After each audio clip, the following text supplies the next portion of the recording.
Armés et prêts à en découdre, sur la plage du lac Turkana, il règne comme une ambiance d'avant-bataille parmi les pêcheurs.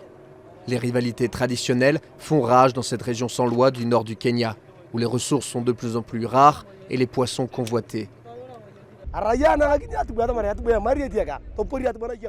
On ne négocie pas lorsqu'on rencontre les Desanesh. On tire à vue et ils tirent à vue. C'est la seule langue que nous parlons. Autrefois, une pêche n'était réussie que si les filets débordaient de tilapia, de perches du Nil, de carpes. Aujourd'hui, les pêcheurs sont contents de regagner le rivage en vie. Le coupable, Gib 3, le barrage le plus haut d'Afrique, construit à 600 km au nord sur l'Omo, l'affluent éthiopien du lac Turkana. Si vous arrêtez ces crues saisonnières pour contrôler le débit, cela veut dire que le stimulus pour la migration des poissons en amont de la rivière, pour se reproduire avant de revenir, sera perdu.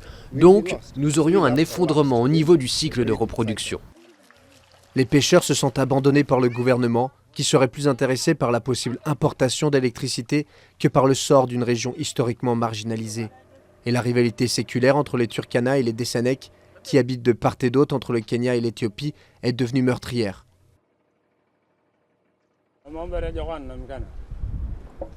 Rien de bon ne sort de ce lac, seulement la mort.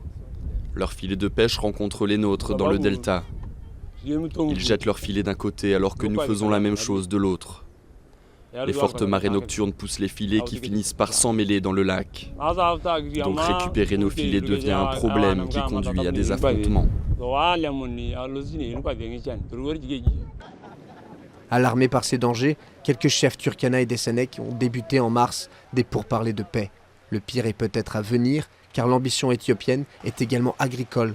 Des projets d'irrigation impliquent le détournement de quantités colossales d'eau. Avec environ 90% de l'afflux d'eau douce du lac qui provient de la rivière Omo, la bataille pourrait être alors perdue pour tout le monde sur les rives du Turkana.